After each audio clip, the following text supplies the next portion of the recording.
জন্ম আমার নবীর যুগে হলে কেমন হতো,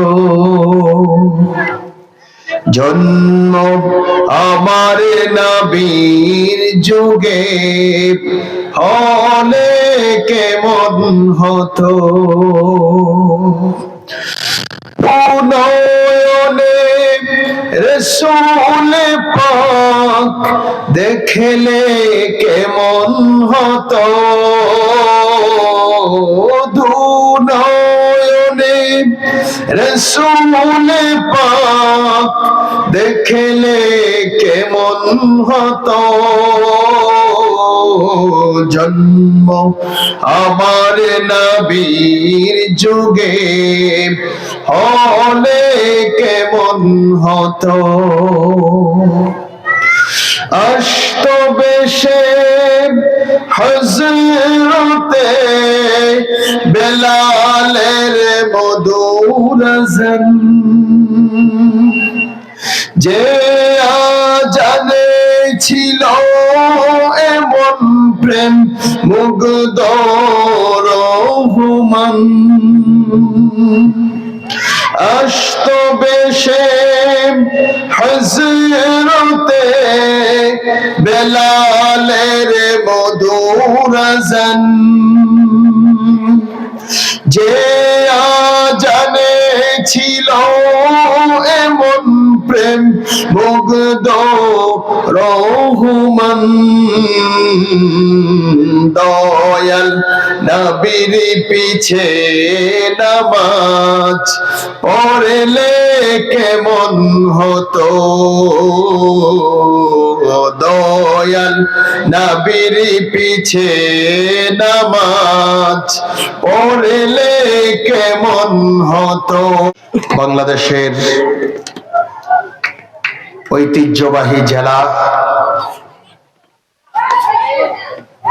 মুরাদনগর উপজেলাধীন গাঙ্গেরকোট দক্ষিণ পূর্বপাড়া যুব সমাজের উদ্যোগে কবরবাসীর আত্মার মাগফিরাত কামনায় 13তম বার্ষিক ওয়াজ দুআর মাহফিলের সম্মানিত সভাপতি, আজকের এই মাহফিলের সম্মানিত প্রধান আকর্ষণ বিশিষ্ট আলেমে দ্বীন মুফাসসির কোরআন, আমার অত্যন্ত প্রিয় সুনামধন্য সুদক্ষ সমষ্টিবাসী, এই জনপদের অহংকার, ঐতিহ্যবাহী গাঙ্গেরকোট উচ্চ বিদ্যালয়ের সম্মানিত হেড মাওলানা পীর মুফতি জান আলম জিহাদি সাহেব, আতাআলাল্লাহু উমরাহু বারাকাল্লাহু ফি হায়াতি।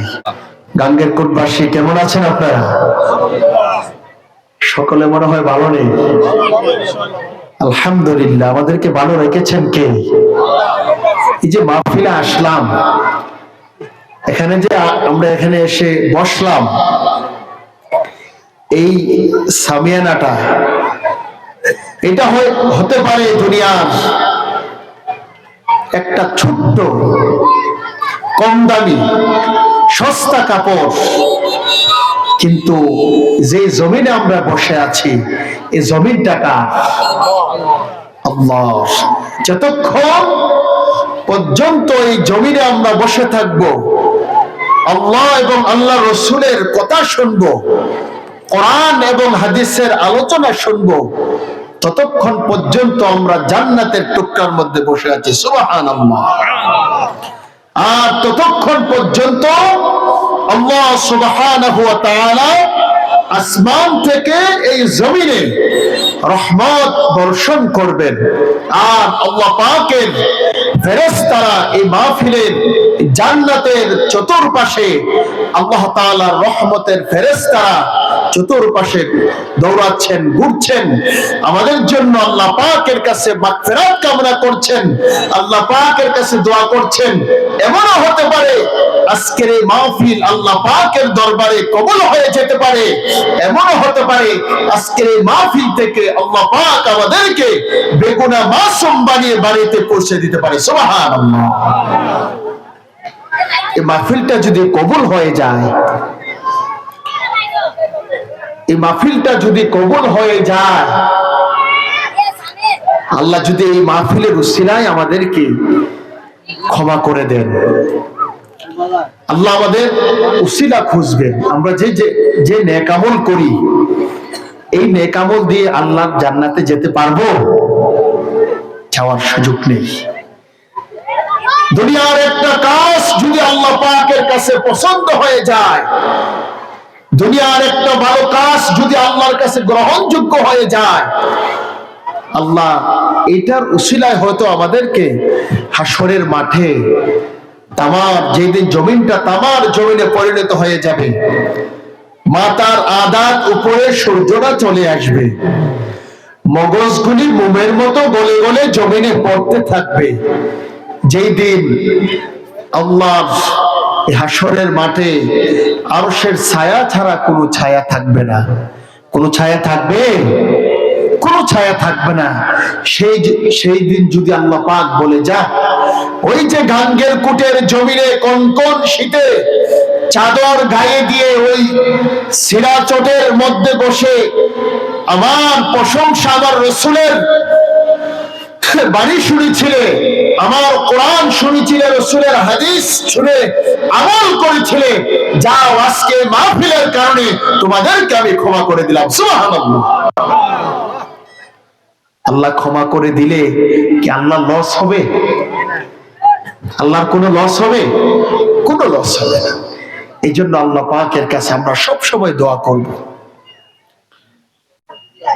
আল্লাহর কাছে সব সময় আমরা তওবা করব, ইস্তিগফার পাঠ করব।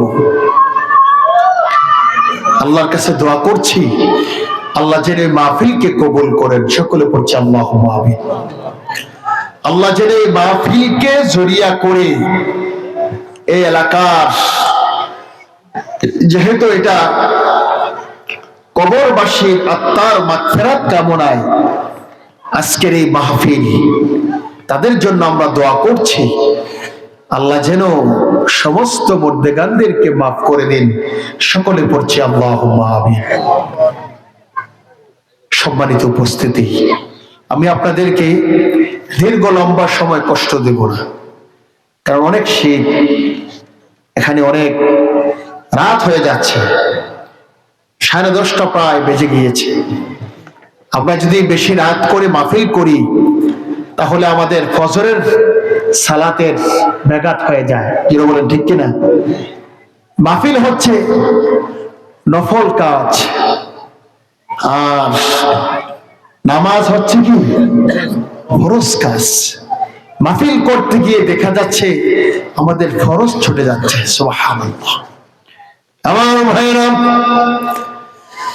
আমরা যদি সারা রাত মাহফিল করি, সারা রাত নফল ইবাদত করি, সারা রাত কোরআনুল কারীম তেলাওয়াত করি, সারা রাত দাঁড়িয়ে তাহাজ্জুদের সালাত আদায় করি, আল্লাহ সুবহানাহু ওয়া তাআলা বলেছেন, এক পাল্লায় যদি সারা রাতের নফল ইবাদত গুলি এক পাল্লায় রাখা হয়, আর আমার ফজরের সালাতের এক রাকাত যদি এক পাল্লায় রাখা হয়, ওই ফজরের সালাতের পাল্লাটাই ভারী হয়ে যাবে। জোরে বলেন সুবহানাল্লাহ।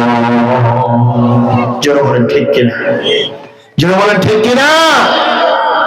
তাহলে সেই ফজরের সালাতের দাম বেশি না সারা রাত জেগে মাহফিল শোনার দাম বেশি? মাহফিল শুনবো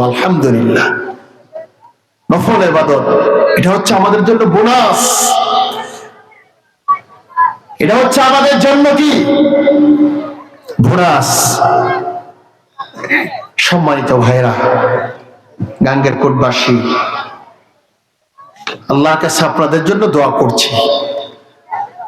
আল্লাহ জেনে যতক্ষণ আমাদেরকে এই মাহফিলে রাখে, আমরা যেন এই মাহফিল থেকে কিছু নিয়ে যেতে পারি, নিয়ে আমল করতে পারি, জীবনকে পরিবর্তন করতে পারি, আল্লাহর কাছে সেই দোয়া কামনা করছি। ওমা তাওফীকি ইল্লা বিল্লাহ। সম্মানিত ভাইরা, আপনারা ঘুমাচ্ছেন নাকি? আপনাদের জন্য মেহমানদারির ব্যবস্থা আছে, আলহামদুলিল্লাহ। তাবারুকের ব্যবস্থাও আছে। যারা বাহিরে ঘোরাফেরা করছেন, চলে আসেন। এই মাহফিল হতে পারে জীবনের শেষ মাহফিল। জোরে বলেন ঠিক কিনা? আগামীকালকে কি এই মাহফিল এখানে হবে? হবে না। 1 বছরের জন্য মাহফিল চলে যাবে। মাহফিলটা হচ্ছে 13তম বার্ষিক ওয়াজ দোয়ার মাহফিল, আলহামদুলিল্লাহ। তো এই মাহফিল হতে পারে আমাদের জীবনের শেষ মাহফিল। গত বছরে এই মাহফিলে অনেকেই ছিল কি ছিল না? আপনাদের এই এলাকার অনেক মুরব্বীরা ছিল না এই মাহফিলে? আজকে কি অনেকে আছে? নেই, চলে গিয়েছে। আমরাও চলে যাব। আগামীকালকে আমরা থাকবো এমন কোন গ্যারান্টি নেই। হইতে পারে ফজরের সময় মসজিদের মাইকে এলান হয়ে যেতে পারে। চিন্তা করে দেখো না, কবরে কি যাইবা না। চিন্তা করে দেখো না, কবরে কি যাইবা না। যেই কবরে আল্লাহ ছাড়া বন্ধু কেহ থাকবে না। যেই কবরে রাসূল ছাড়া বন্ধু কেহ থাকবে না। চিন্তা করে দেখো না, কবরে কি যাইবা না। ঠিক কিনা বলেন? এই দুনিয়া সবই পর, কবরে যে তোর আসল ঘর। এই দুনিয়া সবই পর, কবরে যে তোর আসল ঘর। কেমন সেটাই থাকবি পরে, শুধুই মাটির বিছানা। ঠিক না? কেমন সেটাই থাকবি পরে, শুধুই মাটির বিছানা। চিন্তা করে দেখো না, কবরে কি যাইবা না। যেই কবরে আল্লাহ ছাড়া বন্ধু কেহ থাকবে না। যেই কবরে নবী ছাড়া বন্ধু কেহ থাকবে না। চিন্তা করে দেখো না, কবরে কি যাইবা না। এই দুনিয়া সবই পর, কবর যে তোর আসল ঘর। এই দুনিয়া সবই পর, কবর যে তোর আসল ঘর। কেমন সেথাই থাকবি পড়ে, শুধুই মাটির বিছানা। ঠিক না? কেমন সেটাই থাকবি পড়ে, শুধুই মাটির বিছানা। চিন্তা করে দেখো না, কবরে কি যাইবা না। আজান কানে শুনিয়া কেমন থাকো ঘুমাইয়া। ঠিক না? আজান কানে শুনিয়া কেমন থাকো ঘুমাইয়া। কবরের আযাবের কথা একটু স্মরণ করো না। কবরের আযাবের কথা একটু স্মরণ করো না। চিন্তা করে দেখো না, কবরে কি যাইবা না। যেই কবরে আল্লাহ ছাড়া বন্ধু কেহ থাকবে না। যেই কবরে রাসূল ছাড়া বন্ধু কেহ থাকবে না। চিন্তা করে দেখো না, কবরে কি যাইবা না। চিন্তা করে দেখো না, কবরে কি যাইবা না। আল্লাহু আকবার বলেন। কবরে যেতে হবে কি হবে না? কবরে যেতে হবে কি হবে না? তাহলে কবরে যেতে হলে আমাদেরকে কবরের মাল সামান নিয়ে যেতে লাগবে কি লাগবে না? খালি হাতে যদি আমরা যাই তাহলে কবর কি আমাদের সাথে ভালো ব্যবহার করবে না খারাপ ব্যবহার করবে? এই জন্য কবরে যেতে হলে আমাদের কিছু নিয়ে যেতে হবে, যেটা বলেন ঠিক কিনা? কবরে যদি আমরা সুখে শান্তিতে থাকতে চাই তাহলে আজানের আওয়াজ যদি আমাদের কানে চলে আসে, আজানের পরে কি ঘুমানো যাবে? আজান দিলে কি আর ঘুমানো যাবে? আজান দিলে ঘুমানো যাবে না। মুয়াজ্জিন আজান দিচ্ছে, আল্লাহু আকবার, আল্লাহু আকবার, আশহাদু আন লা ইলাহা ইল্লাল্লাহ,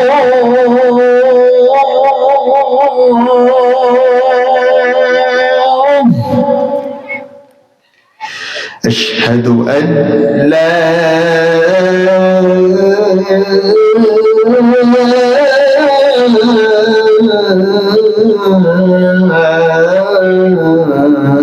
ইলাহা ইল্লাল্লাহ,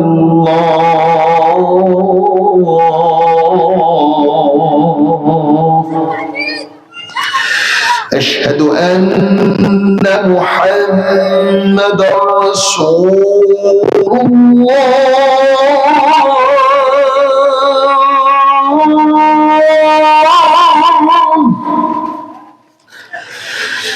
أشهد أن محمدا رسول الله،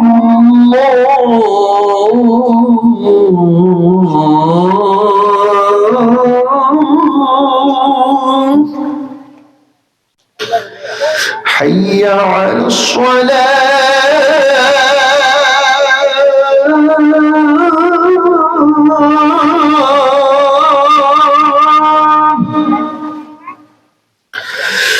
حي على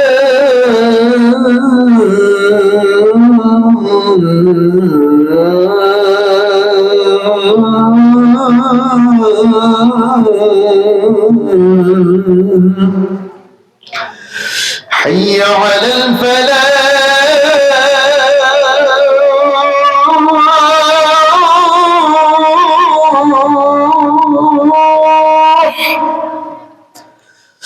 حي على الفلاح،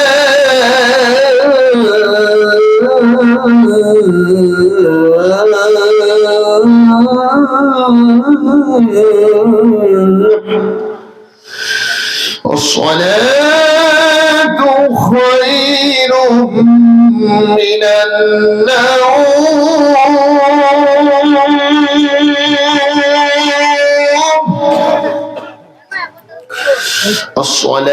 الصلاة خير من النوم.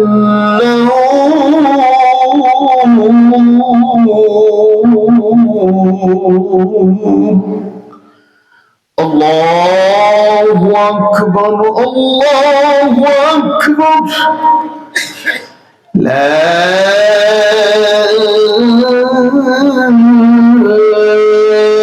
إله إلا الله. الله أكبر. আল্লাহ আমাদেরকে কল্যাণের দিকে ডাকছেন। হাইয়া আলাস সালাহ, আসো কল্যাণের দিকে আসো। হাইয়া আলাল ফালাহ, কল্যাণের দিকে আসো। আল্লাহ আমাদেরকে ডাকেন। ভোরবেলায় মুয়াজ্জিন আমাদেরকে ডাকছেন। 5 ওয়াক্ত আমাদেরকে কল্যাণের জন্য আহ্বান করছেন, আর আমরা সেই কল্যাণকে বাদ দিয়ে আমরা শয়তানের পথে দৌড়াচ্ছি। জোরে বলেন ঠিক কিনা? সালাতু খায়রুম মিনান নাওম, ঘুম হইতে নামাজ ভালো, ঘুম হইতে নামাজ উত্তম, ঘুম হইতে নামাজ হচ্ছে আল্লাহ পাকের নিয়ামত। জোরে বলুন না সুবহানাল্লাহ।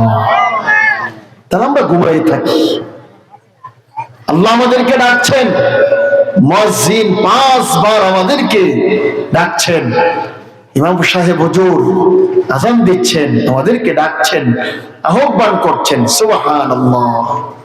হাশরের মাঠে সবচাইতে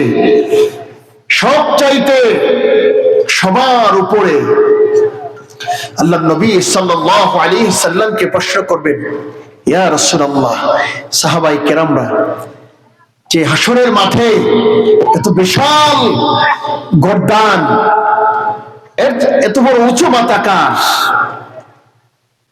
রাসূল বলবেন তারা হচ্ছে দুনিয়ার মধ্যে দৈনিক 5 বার যে আমার উম্মতদেরকে আহ্বান করত, 5 বার আযান দিত, তারাই হচ্ছে তারা যারা মানুষকে দৈনিক 5 বার আল্লাহর দিকে ডাকত, আহ্বান করত। সুবহানাল্লাহ।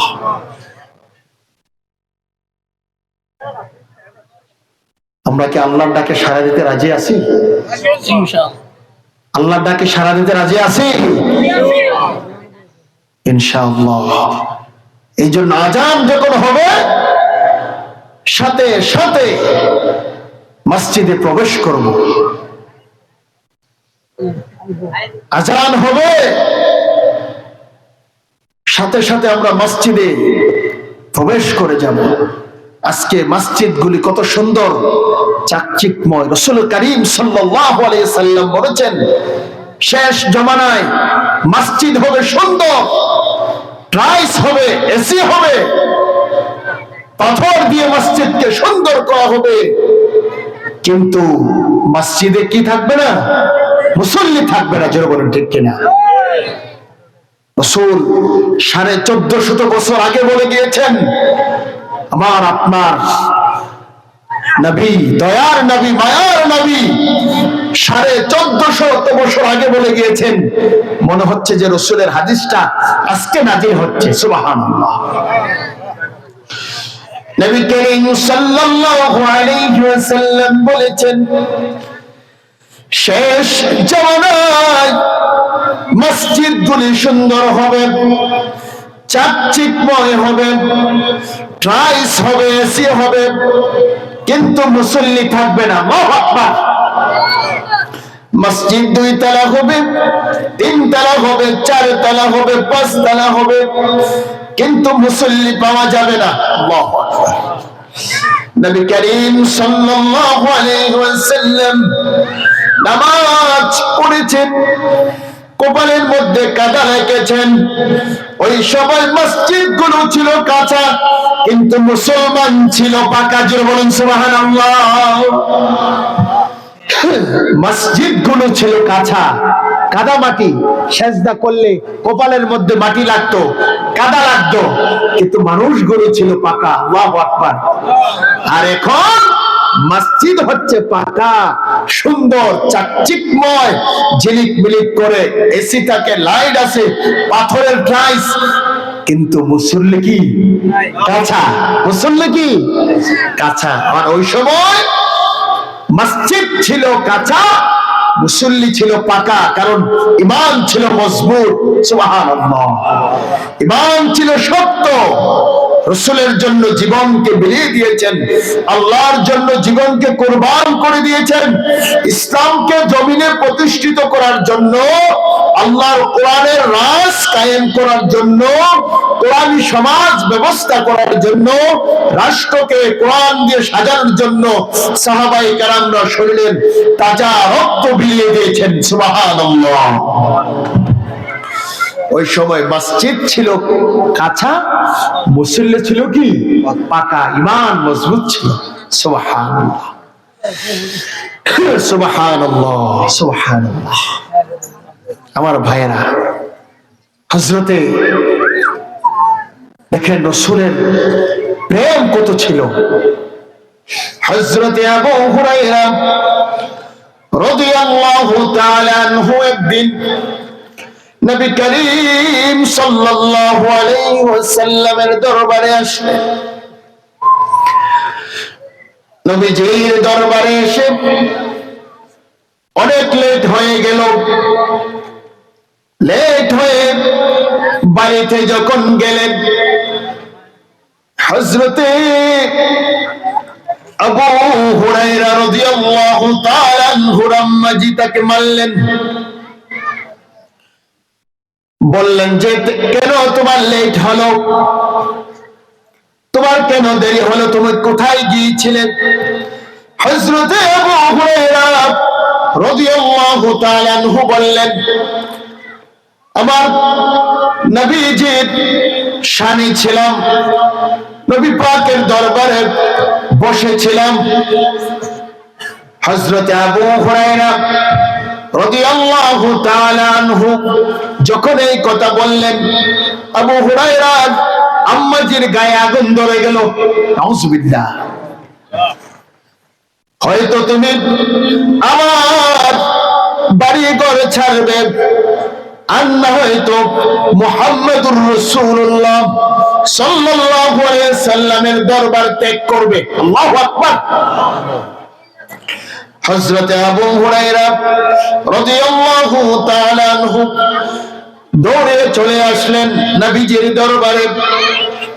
আয়েশা কান্না করতে লাগলেন, বললেন, ইয়া রাসূলুল্লাহ, ইয়া হাবিবাল্লাহ, আমার আম্মা জি আমাকে মেরেছে। নবী করিম সাল্লাল্লাহু আলাইহি সাল্লাম বললেন, আবু হুরায়রা কেন তোমাকে মেরেছে বলো? আবু হুরায়রা বললেন, ইয়া রাসূলুল্লাহ, ইয়া হাবিবাল্লাহ, আপনার দরবারে আসার জন্য, সেই জন্য আমার আম্মা আমাকে মেরেছে। আল্লাহু আকবার।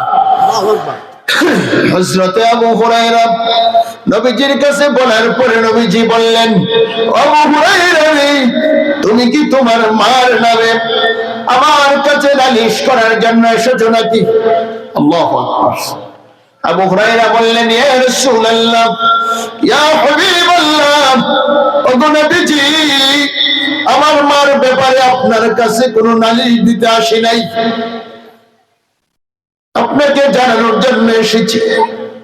আপনি যদি আমার আম্মার জন্য একটু দোয়া করেন, আমার আম্মা আপনার দোয়া হয়তো কবুল হয়ে যাবে। আল্লাহু আকবার। নবী করিম সাল্লাল্লাহু আলাইহি সাল্লাম বললেন, আবু হুরায়রা, যাও, আমি দোয়া করে দিলাম। হযরত আবু হুরায়রা রাদিয়াল্লাহু তাআলা আনহু দৌড়াতে লাগলেন বাড়ির দিকে। পিছন দিকে সাহাবায়ে কেরামরা তার কাপড়ে টেনে ধরলেন। হযরত আবু হুরায়রা বললেন, ও আল্লাহর রাসূলের সাহাবীরা, আমাকে ছেড়ে দাও। আল্লাহু আকবার। হযরত আবু হুরায়রা রাদিয়াল্লাহু তাআলা আনহু বাড়িতে গিয়ে ঘরের দরজার মধ্যে লক করলেন। দেখতে লাগলেন আবু হুরায়রার আম্মা বুড়িমার সাদা চুল থেকে পানি পড়তে লাগলো। সুবহানাল্লাহ। সাদা চুল থেকে পানি পড়তে লাগলো। আবু হুরায়রার আম্মা জি বললেন, আবু হুরায়রা, ও আবু হুরায়রা, তুমি যেখানে গিয়েছিলে, আমি তো মনে হয় তোমাকে ভুলে মেরে ফেলেছি। আমি ভুল করে ফেলেছি আবু হুরায়রা তোমাকে মেরে। তুমি যেখানে গিয়েছিলে সেখানে আমাকে নিয়ে যাও। সুবহানাল্লাহ। হযরত আবু হুরায়রা রাদিয়াল্লাহু তাআলা আনহুর আম্মা জি অনুতপ্ত হলেন। তার ভিতরে অনুশোচনা জাগলো যে আমি মনে হয় আবু হুরায়রা রাদিয়াল্লাহু তাআলা আনহুকে মেরে ভুল করেছি। কি করেছি? ভুল করেছি, আমার ভুল হয়েছে, আমি মনে হয় কাজটা ভালো করি নাই। আবু হুরায়রা রে, তুমি যেখানে গিয়েছিলেন মুহাম্মদুর রাসূলুল্লাহ সাল্লাল্লাহু আলাইহি ওয়াসাল্লামের দরবারে আমাকে নিয়ে যাও। হযরত আবু হুরায়রা রাদিয়াল্লাহু তাআলা আনহু আর আম্মাকে নিয়ে রাসূলের দরবারে গিয়ে হাজির হলেন।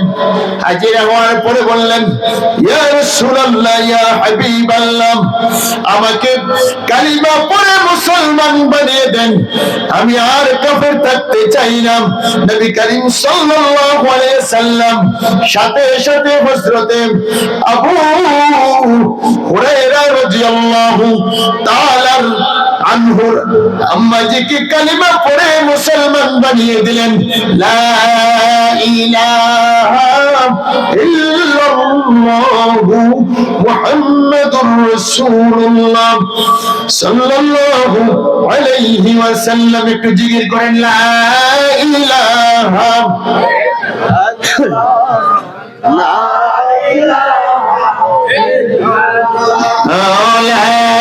ইলাহা, জোরে জোরে লা ইলাহা লা ইলাহা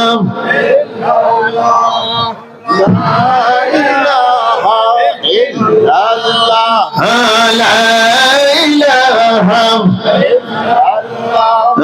লা ইলাহা আসমান জমিন গায়রুল্লাহ, পাহাড় পর্বত গায়রুল্লাহ, শুধু তুমি মাবুদ এক আল্লাহ। লা ইলাহা লা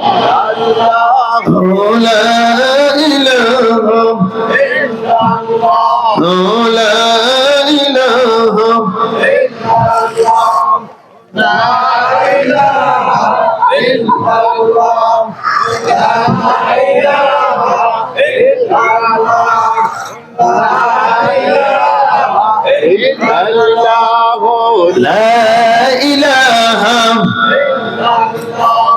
লা ইলাহা ভাইজান বহু দূরে মদিনা, কেমনে যাব জানি না। বহু দূরে কেমনে যাব, দয়াল আল্লাহ দয়া করো, নসিব করো মদিনা। লা ইলাহা ইল্লাল্লাহ, লা ইলাহা ইল্লাল্লাহ, লা ইলাহা ইল্লাল্লাহ, লা ইলাহা লা ইলাহা লা ইলাহা লা ইলাহা লা ইলাহা ইল্লাল্লাহ মুহাম্মাদুর রাসূলুল্লাহ সাল্লাল্লাহু আলাইহি ওয়াসাল্লাম। পড়ুন আলহামদুলিল্লাহ। আরো জোরে আলহামদুলিল্লাহ, আরো জোরে আলহামদুলিল্লাহ। তাহলে নবীর ভালোবাসা আমাদের অন্তরে আছে তো? নবীর প্রেম ভালোবাসা আমাদের অন্তরে থাকার দরকার আছে না নেই? সাহাবাই কেরামরা যেমনি করে নবীকে ভালোবাসেছেন, সেই ভালোবাসা আমাদের অন্তরে থাকার দরকার আছে না নেই? আছে। রসুলের মোহাব্বত ছাড়া, রসুলের ভালোবাসা ছাড়া, রসুলের ইতাআত ছাড়া, রসুলের সুন্নাতকে পালন করা ছাড়া কেউ কি রসুলের সুপারিশ পাওয়ার আশা করতে পারি? জোরে বলেন, আশা করতে পারি? তাহলে রসুলের সুপারিশ যদি আমাদের পেতে হয়, তাহলে রসুলকে ভালোবাসতে হবে। নিজের জীবনের চাইতেও রসুলকে কি করতে হবে? ভালোবাসতে হবে। নিজের জীবনের চাইতেও নিজের ছেলে মেয়ে, সম্পদ, সন্তানাদি, স্ত্রী, পুত্র, তাদের চাইতেও বেশি ভালোবাসতে হবে আমার রসুলকে। সুবহানাল্লাহ। যাদের হৃদয়ে রসুলের ভালোবাসা নেই, যাদের হৃদয়ে রসুলের সুন্নাহর আমল নেই, নবী করিম সাল্লাল্লাহু আলাইহি ওয়াসাল্লাম যেই পথে চলার জন্য আমাদেরকে বলেছেন, সেই পথে কি আমরা চলতে পারি? সেই পথে চলতে পারি না আমার ভাইরা। এই জন্য রাসূলের সুন্নাহকে আমাদের জীবনে এমন ভাবে আঁকড়িয়ে ধরতে হবে, রাসূলের সুন্নাহকে আমাদের জীবনে এমন ভাবে মজবুত করে আঁকড়িয়ে ধরতে হবে। আল্লাহর নবী সাল্লাল্লাহু আলাইহি ওয়াসাল্লাম বলেছেন, শেষ জামানায় যদি আমার কোন উম্মত যদি আমার একটা মরা সুন্নাতকে জিন্দা করে, আল্লাহু আকবার বলুন না, আল্লাহু আকবার, আমার একটা মরা সুন্নাতকে যদি কেউ আমল করে, জিন্দা করে, সমাজে বাস্তবায়ন করে, রাষ্ট্রের মধ্যে বাস্তবায়ন করে, আল্লাহর নবী রাহমাতুল লিল আলামিন, গুনাহগার উম্মতের কান্ডারি, সমস্ত নবীদের নবী, সুবহানাল্লাহ, সমস্ত নবীদের সরদার, কুল কায়নাতের নবী, গুনাহগার উম্মতের কান্ডারি, সরকার দু আলম, আশরাফুল আম্বিয়া নবী মুহাম্মদুর রাসূলুল্লাহ সাল্লাল্লাহু আলাইহি ওয়াসাল্লাম বলেছেন, শেষ জামানা এমন একটা জামানা আসবে, কয়লাটা, জ্বলন্ত কয়লাটা হাতে রাখা যেমন কষ্ট হয়ে যাবে, আমার উম্মতের ঈমানটা রাখা তার চাইতে আরো বেশি কষ্ট হয়ে যাবে। যেমন ঠিক কিনা? সেই জামানাটা এখন আমাদের মাঝে অতিক্রম করছে কি করছে না? আল্লাহর রাসূল বলেছেন, এই জামানার মধ্যে যদি আমার কেউ একটা সুন্নাত, একটা মরা সুন্নাত যদি কেউ জিন্দা করে, তার আমলনামার মধ্যে 100 শহীদের সওয়াব দেওয়া হবে। যারা বলেন সুবহানাল্লাহ, আল্লাহু আকবার। রাসূলের সুন্নাতগুলো আমাদের জীবনে বাস্তবায়ন করার দরকার আছে না নেই? আছে না নেই? বাস্তবায়ন করতে হবে। তাহলে একটা বড় সুন্নাত যদি আমরা জিন্দা করতে পারি, আমরা জিহাদ না করে, শহীদ না হয়ে, ইসলামের জন্য শহীদ না হয়ে, জিহাদ না করে, রাসূলের একটা মরা সুন্নাত যদি আমাদের জীবনে বাস্তবায়ন করতে পারি, আমল করতে পারি, সমাজে বাস্তবায়ন করতে পারি, প্রতিষ্ঠিত করতে পারি, আল্লাহর নবী বলেছেন, ওই আমার উম্মতের আমলনামার মধ্যে 100 শহীদের সওয়াব দেওয়া হবে। সুবহানাল্লাহ, সুবহানাল্লাহ। আমার ভাইরা, এই সমাজটা আজকে জাহিলি সমাজে হয়ে যাচ্ছে, যেগুলো ঠিক কিনা? শেষ জমানায় চলে যাচ্ছে। ইমানকে টিকিয়ে রাখা আমাদের জন্য কি অত্যন্ত কঠিন, ভাই ঠিক কিনা? এমন একটা ফিতনা ফাসাদের যুগ আমাদের মাঝে অতিক্রম করছে, যেই সমাজের মধ্যে আপনাকে যদি একটা আগুনের কয়লা হাতে দেওয়া হয়, সেই কয়লাটাকে আমরা হাতে রাখতে পারবো? ভাই, রাখা সম্ভব না। আল্লাহর নবী বলেছেন, এমন একটা জমানায় আসবে, ওই কয়লাটা রাখা যেমনই করে আপনার দ্বারায় হাতে রাখা সম্ভব হবে না, আমার উম্মতের ঈমানটাও রাখা এর চাইতে আরো কঠিন হয়ে যাবে। আল্লাহু আকবার। শয়তান আমাদের ঈমানকে ধ্বংস করে দিচ্ছে, আমাদের সমাজকে ধ্বংস করে দিচ্ছে। আমরা গুনার দিকে ধাবিত হয়ে যাচ্ছি, আমরা জিনার দিকে ধাবিত হয়ে যাচ্ছি, আমরা ফিতনা ফাসাদের দিকে ধাবিত হয়ে যাচ্ছি। জোরে বলুন ঠিক কিনা? সম্মানিত ভাইরা, ঈমানকে আঁকড়ে ধরতে হবে, রাসূলের সুন্নাহকে আঁকড়ে ধরতে হবে। আল্লাহর নবী রাহমাতুল লিল আলামিন বলেছেন, ও আমার উম্মতেরা, ততক্ষণ পর্যন্ত তোমরা পথভ্রষ্ট হবে না, গোমরা হবে না, ঈমান হারা হবে না, যতক্ষণ পর্যন্ত আল্লাহ রাসূল বিদায় হজের ভাষণে বলে গিয়েছেন, কিতাবুল্লাহ ও সুন্নতি রাসূলুল্লাহ। সুবহানাল্লাহ। তোমরা যদি আল্লাহর কিতাবুল্লাহ আল কোরআনুল কারীমকে যদি আঁকড়ে ধরো, আর আমি রাসূলের সুন্নাতকে যদি তোমরা আঁকড়ে ধরো, তোমরা কোনোদিনও কখনো পথভ্রষ্ট হবে না। সুবহানাল্লাহ। কিতাব কি বলেছেন? বিদায় হজের ভাষণ রাসূল সাল্লাল্লাহু আলাইহি সাল্লামের শ্রেষ্ঠ ভাষণ ছিলেন, সবচাইতে বড় ভাষণ ছিলেন। জোরে বলেন ঠিক কিনা? বিদায় হজের ভাষণে রাসূল বলে গিয়েছেন যে কিতাবুল্লাহ ও সুন্নতি রাসূলুল্লাহ, তোমরা যদি এই দুইটা জিনিস যদি তোমরা আঁকড়ে ধরতে পারো, আঁকড়ে ধরে রাখতে পারো, আল্লাহর কিতাব আর আমি রাসূলের সুন্নাতকে যদি তোমাদের জীবনে তোমরা বাস্তবায়ন করতে পারো, আঁকড়ে ধরে রাখতে পারো, তাহলে তোমরা কোনোদিনও পথভ্রষ্ট হবে না। সুবহানাল্লাহ।